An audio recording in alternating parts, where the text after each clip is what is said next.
क्या एक पत्नी अपने पति को किसी के साथ बांट सकती है? तो जवाब है कभी नहीं। इस कहानी में पति को हो जाता है अपनी ही पत्नी की छोटी बहन से प्यार। इसका अंजाम जानने के लिए कहानी में आगे बढ़ते हैं। कहानी की शुरुआत में हमें कविता नामक लड़की दिखाई जाती है जो खिड़की के बाहर बारिश में गीले होते हुए पेड़ों को देख रही थी। यहाँ सीन शिफ्ट होता है और हम देखते हैं कि कविता रेलवे स्टेशन पर बैठी हुई है। उसे देखकर ऐसा लग रहा था कि वह घर छोड़कर वहाँ आई है। यहाँ सीन फिर से शिफ्ट होता है। दरअसल कविता विंडो में खड़ी होकर ये सब सोच रही थी। वह अपने पति विक्की के ऑफिस के फैमिली गेट टुगेदर में आई हुई थी। कविता किसी काम से किचन की तरफ जाने लगती है। विक्की के दोस्त विक्की के बारे में बात कर रहे थे। एक कहता है कि वो बाथरूम गया है शायद, दूसरा कहता है बाथरूम नहीं गया है, वो कुछ और काम निपटाने गया है। दरअसल विक्की का कैरेक्टर ठीक नहीं है और ये बात उसके दोस्त भी जानते हैं। कविता विक्की को ढूंढती हुई अंदर की तरफ जाती है। वहाँ विक्की एक लड़की से चिपका हुआ था। यह सब देख कविता को बहुत दुख होता है, लेकिन वह उनसे कुछ नहीं कहती और वहाँ से चुपचाप चली जाती है। कविता की सहेलियां आपस में गॉसिप कर रही थीं। उसमें से एक कहती है कि अगर आप सुंदर हैं तो आपकी लाइफ अपने आप ही इंस्टाग्राम बन जाती है। सुबह उठो तो लाइक, लिपस्टिक लगाओ तो लाइक, कुछ ना करो तो भी फॉलोवर बढ़ते जाते हैं। यह सुन कविता कहती है मैं इसे नहीं मानती कि सुंदरता ही लड़कियों की सबसे बड़ी क्वालिटी है। उसकी दोस्त कहती है अब इसका उत्तर तो विक्की ही देगा और विक्की को बुलाकर पूछती है तुम बताओ क्या सुंदरता ही लड़कियों की सबसे बड़ी क्वालिटी है? विक्की जिस लड़की के साथ चिपका हुआ था उसके शरीर की तरफ देखता है। कविता ये सब नोटिस करती है। विक्की कहता है सुंदर हो तो बहुत अच्छी बात है, ना हो तो भी चलेगा।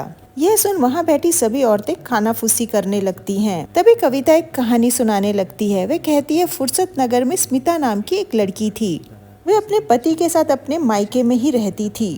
उसे बचपन से यही सिखाया गया था कि शादी करके सेटल हो जाना ही जिंदगी का एकमात्र मकसद है। उसने अपनी ग्रेजुएशन बॉटनी से की थी, इसलिए उसे पेड़ पौधों से बहुत प्यार था। उसके लिए उसका पति, घर संसार और पेड़ पौधे ही उसकी दुनिया थी। यह हमें समझ आता है कि ये कहानी कविता की ही कहानी है, लेकिन उसमें अपना नाम बदलकर स्मिता बताती है। कहानी फ्लैशबैक में जाती है। हम देखते हैं कि स्मिता अपने मालिक के साथ मिल गार्डन में पेड़ लगा रही है। ये माली स्मिता के घर में काफी दिनों से काम कर रहा था। स्मिता के पिता की पहले ही मृत्यु हो चुकी थी। वे अपने पति पंकज से बेहद प्यार करती थी।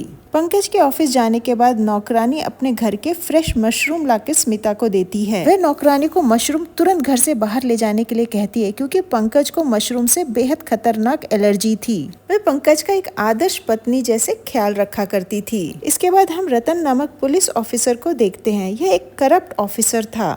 यह हमें दिखाया जाता है कि स्मिता की मौसी उसे फोन करके बताती है कि उसकी बेटी शालिनी की फुर्सत नगर में नौकरी लग गई है। स्मिता बहुत खुश हो जाती है और शालिनी के लिए कमरा तैयार करने लगती है। पुलिस ऑफिसर रतन वहाँ के लोकल गैंगस्टर गजेंद्र से मिलने आता है। गजेंद्र का घर स्मिता के घर के एकदम सामने ही था। वह गजेंद्र से कहता है कि आपका माल सही सलामत पहुंच गया है और उस आदमी को भी मैंने ठिकाने लगा दिया है। दरअसल रतन गजेंद्र के इल्लीगल कामों में मदद करता था और बदले में वह उसे बहुत सारे पैसे दिया करता था। स्मिता का पति बार में बैठ जुआ खेल रहा था। तभी एक आदमी उसे बुलाकर गजेंद्र के पास ले आता है। पंकज पर गजेंद्र का 27 लाख का कर्जा था। गजेंद्र उसे पैसे चुकाने के लिए कहता है, लेकिन पंकज के पास पैसे नहीं होते हैं। गजेंद्र उसे धमकी देता है। इस पर पंकज उससे कहता है कि मैं जल्द से जल्द आपके पैसे चुका दूंगा। वह कहता है कि उसका मुरादाबाद में एक घर है, वह उसे बेचकर पैसे चुका देगा। गजेंद्र कहता है वो घर मुझे बेच दो, मैं तुम्हें उसके बदले 30 लाख दूंगा। तभी गजेंद्र को एक फोन आता है। फोन पर वो आदमी कहता है 1 साल बीत गया है, मुरादाबाद वाली जमीन का क्या हुआ? गजेंद्र पंकज को बाहर जाने के लिए कहता है। दरअसल मुरादाबाद वाली जमीन स्मिता के पिता की थी। बिल्डर उसके ऊपर एक अपार्टमेंट बनाना चाहता था। उस जमीन के बदले गजेंद्र को 4 से 5 करोड़ आराम से मिल जाते। पंकज को जुए की लत थी। गजेंद्र ने उसे बहुत सारा पैसा उधारी दे दिया ताकि बाद में उसके बदले वे जमीन उससे ले सके। यहाँ घर पर स्मिता खर्चों का हिसाब कर रही थी। तभी पंकज शराब पीकर घर में आता है। स्मिता उसे खाना देती है और कहती है कि घर की जाली टूटी हुई है जिससे कोई भी बाहर से हाथ डालकर घर खोल सकता है, हमें उसे ठीक करवा लेना चाहिए। पंकज डॉन्ट मारते हुए कहता है उसके लिए पैसे कहाँ से आएंगे, तुम्हारा मरा हुआ बाप लाके देगा। स्मिता कहती है उन्हीं के दिए हुए पैसों से तो अब तक घर चल रहा है। दरअसल पंकज कुछ खास कमाता नहीं था, जो कमाता था वो जुए में हार जाता था। वह स्मिता से कहता है मैं चाहता हूँ कि तुम अपना वो मुरादाबाद वाला घर बेच दो। स्मिता कहती है वह मेरे पिता की आखिरी निशानी है, मैं उसे नहीं बेचूंगी। यह सुन पंकज गुस्सा हो जाता है और कमरे में जाता है। वहाँ देखता है कि कमरे का हुलिया बदला हुआ है। वह उससे कहता है ये सब क्या है। इस पर स्मिता कहती है शालिनी को यहाँ नौकरी लग गई है, वो अब हमारे साथ ही रहेगी। अगले दिन स्मिता के कहने पर वह शालिनी को लेने रेलवे स्टेशन जाता है। उसे देख पंकज उस पर लट्टू हो जाता है। शालिनी को देखकर स्मिता बहुत खुश हो जाती है। खाने में उसने शालिनी की पसंदीदा कटहल की सब्जी बनाई थी। खाते समय पंकज पूरा टाइम शालिनी को ही निहार रहा था।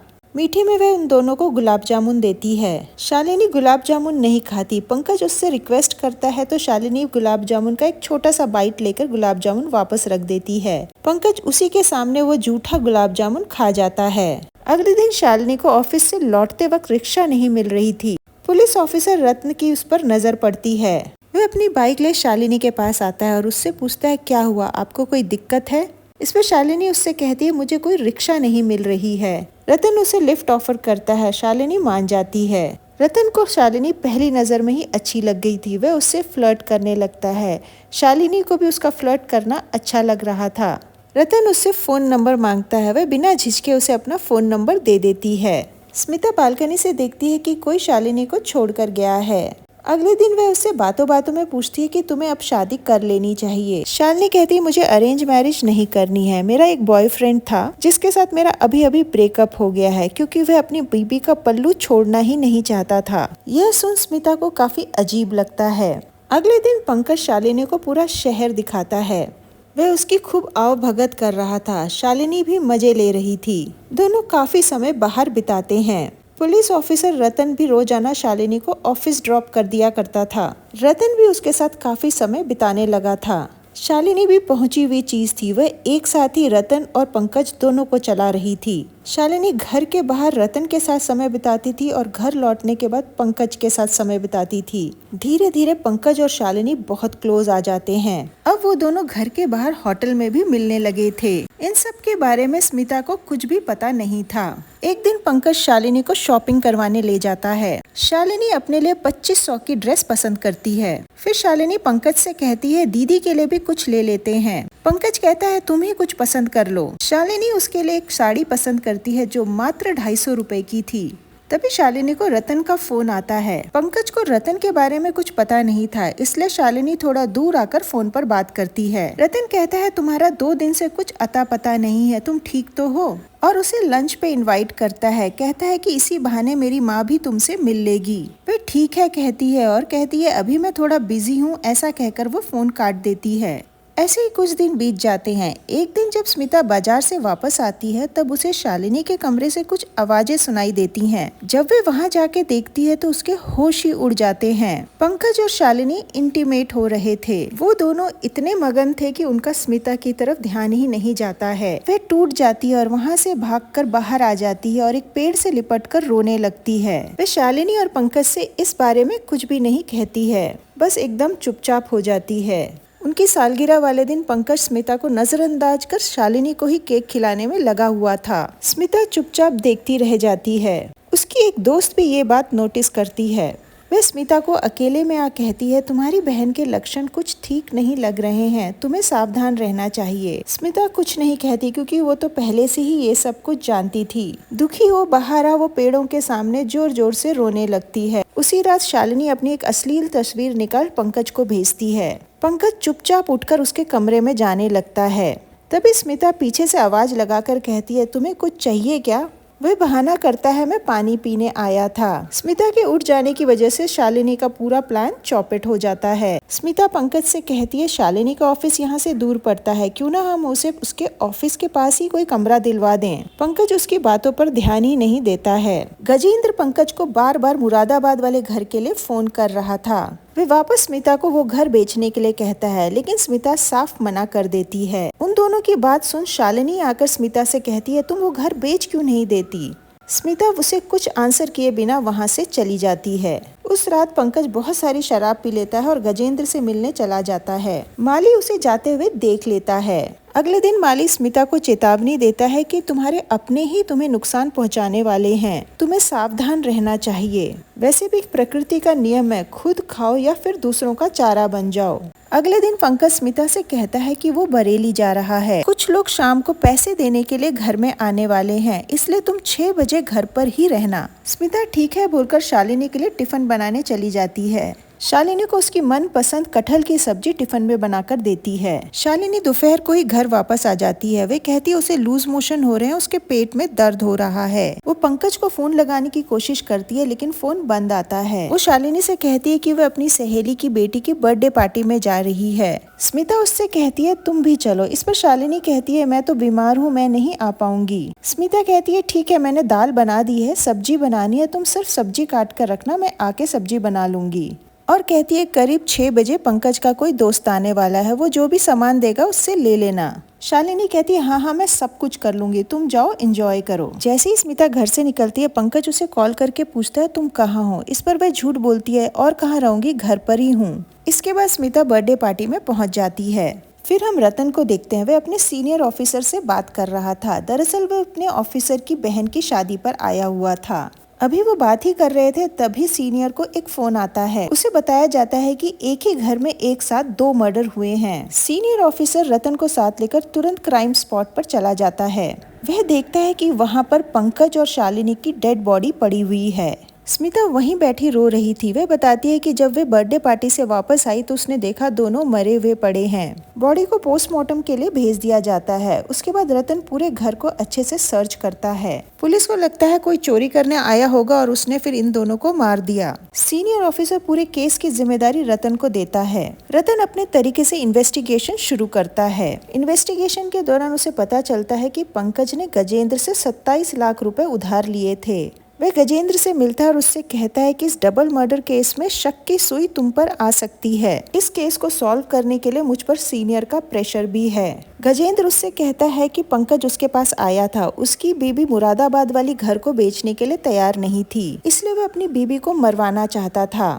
इसलिए मेरे आदमी स्मिता को मारने गए थे, लेकिन गलती से उन्होंने शालिनी को मार डाला। रतन हैरान हो जाता है। वह कहता है फिर पंकज को किसने मारा। गजेंद्र कहता है वो मैं कैसे जानूं, अब तो मैं खुद चिंता में पड़ गया हूँ। मेरे 27 लाख मुझे अब वापस नहीं मिलेंगे। फिर गजेंद्र रतन से कहता है तुम किसी तरह मुरादाबाद वाली जमीन के कागजात मेरे नाम करवा दो, मैं तुम्हें 20 लाख रुपए दूंगा। रतन को कॉल रिकॉर्ड से पता चलता है कि शालिनी और पंकज का अफेयर चल रहा था। उसे बहुत बुरा लगता है। वह सोचता है कि अगर उसे इतना बुरा लग रहा है तो स्मिता को कितना बुरा लगा होगा। हो सकता है उसी ने अपने पति को मरवाया हो। अगर वो स्मिता को फ्रेम करने में कामयाब हो जाता है तो उसी बात पर ब्लैकमेल कर उससे वो जमीन अपने नाम करवा सकता है और बदले में केस बंद कर देगा। वह स्मिता की सहेली से बर्थडे पार्टी की वीडियोस ले लेता है। पार्टी की वीडियो में वह देखता है कि स्मिता की साड़ी का रंग आते समय और जाते समय तो सेम है, लेकिन उसके बॉर्डर डिफरेंट हैं। इसका मतलब उसने घर जाकर साड़ी बदली है। स्मिता की कॉल रिकॉर्ड से भी साफ हो जाता है कि उस दिन वो बीच में घर जाकर वापस आई थी। वह स्मिता से जाकर कहता है कि मुझे पता है तुमने अपने पति का खून किया है और मेरे पास इतने सबूत हैं कि तुम्हें जेल जाने से कोई रोक नहीं सकता है। आगे कहता है कि आपके जैसा चालाक और बहरूपिया इंसान मैंने आज तक नहीं देखा है। आपकी चालाकी की कहानी अब मैं आपको सुनाता हूँ। मर्डर की पिछली रात तुमने बड़ी चालाकी से रतन और शालिनी का फोन ले एक दूसरे को ब्लॉक कर दिया था ताकि दोनों एक दूसरे से कांटेक्ट न कर सकें।